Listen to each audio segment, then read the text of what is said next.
ነገ ጥቅምት 8 አቤት አቤት አቤት! ይህንን ቅዱስ መቼም የማያውቅ ኦርቶዶክስ አለ ብዬ አላስብም።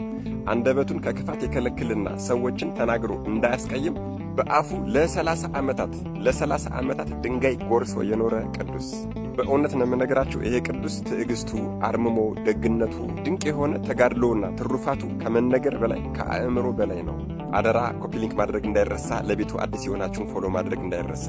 በአፉ ድንጋይ ጎርሶ በእግሩ ደግሞ ቀጥ ብሎ ቆሞ እንቅቦችን ይሰፋ ነበር።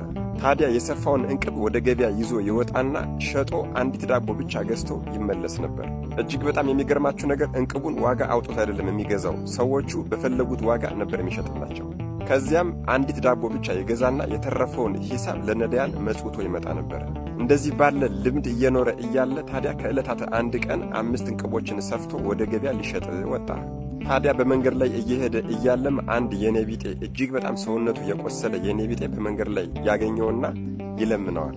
ታዲያ ይሄ ቅዱስ ከእንቅቦቹ ውጪ ምንም ሂሳብ አልነበረው፣ ምንም ገንዘብ አልነበረውምና እንቅቦቹን እንካ አለው። ታዲያ ነዳዩም ቆጣ ይልና ወይ የሚበላ ነገር ካልሆነ ደግሞ ገንዘብ እንደሚፈልግ ይነግረዋል። ይሄ ቅዱስም በምልክት ምንም ገንዘብ እንደሌለው በሚነግረው ሰዓት ታዲያ ገንዘብም የሚበላም ከሌለ ለምን ወደ ገበያ ተሸክመ አትወስደኝም አለው። እንደነገርኳችሁ የነዳዩ ገላ አይደለም ለመሸከም ለመጠጋትና ለማየት እንኳን የሚከብድ ቁስል ነው የነበረበት። ይሄ ቅዱስ ግን በደስታ አንስቶ ተሸክሞ ይዞት ወደ ገበያ ሄደ። ከገበያ እንደደረሱም ይሄ ቅዱስ ያንን ነዳይ አውርዶ ከጎኑ አስቀመጠው። ነዳዩም አላፊ አግዳሚውን ይለምን ጀመረ። ማንም የሚሰጠው ግን አላገኘም። በዚህም የተነሳ ይሄ ቅዱስ አባታችን አንዷን እንቅብ ሲሸጥ ይሄ ነዳይ ስጠኝ ሲለው ሲሰጠው፣ አሁንም አንዷን እንቅብ ሲሸጥ ይሄ ነዳይ ስጠኝ ሲለው ሲሰጠው፣ 5ቶቹንም እንቅቦች ተቀበለው። ዳቦ ሳይገዛ ሙሉዎቹን ሂሳቡን ይሄ ነዳይ ተቀበለው። ይሄ ቅዱስ ግን ምንም ዳቦ መግዣ ሂሳብ ባይተርፈውም ለነዳዩ በመመጽወቱ እየተደሰተ ተነስቶ ወደ ገዳሙ ሊሄድ ሲል ይሄ ነዳይ ምን ቢያደርግ ጥሩ ነው? አሁንም ወደ ቦታዬ ተሸክመ መልሰኝ እንጂ አለው። የአባቶቻችን ትዕግስት እኮ እጅግ በጣም ይገርማል። ጥግ ድረስ ነው። እኛ ብንሆን አስቡት፣ መጽውተ ነው። አሁን ደግሞ እንደገና ወደ ቦታዬ መልሰኝ ሲለን ምንድን ነበር የሚሰማል?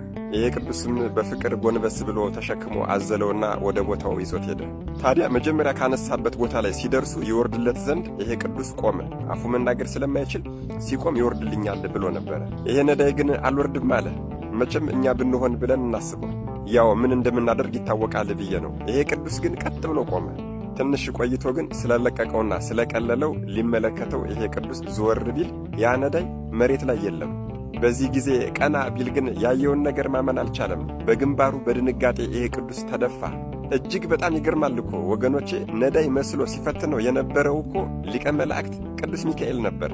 አይገርማችሁም? አዎ ሊቀ መላእክት ቅዱስ ሚካኤል እነዚያን የምህረት ክንፎቹን ዘርግቶ በብርሃን ተከቦ በግርማ ቆሞ ተመለከተው። ሊቀ መልአኩም ይህንን የወደቀውን ቅዱስ አፈፍ አድርጎ አነሳና ወዳጄ አጋቶን ፍሬህ፣ ትዕግስት፣ ደግነትህ እጅግ ግሩም ነውና እኔ ሁሌም ከአንተ ጋር ነኝ አለው። እንደዚህም ብሎት ወደ ሰማይ አረገ። ቅዱስም በደስታ ወደ በዓቱ ሄዷል። የቅዱስም ሊቀ መላእክት ቅዱስ ሚካኤል እየተራዳው በጸጥታና በአርምሞ ኖሮ በዚህ ቀን አርፏል። ይህ የአርምሞ የትዕግስትና የደግነት አባት ታላቁ አባታችን አባ አጋቶን ነገ ጥቅምት 8 የዕረፍት በዓሉ ነው። መድኃኔ ዓለም ኢየሱስ ክርስቶስ ከታላቁ አባታችን ከአባ አጋቶን ትዕግስትን፣ ቸርነትን፣ ደግነትን ያድለን። አሜን። ይቆየን።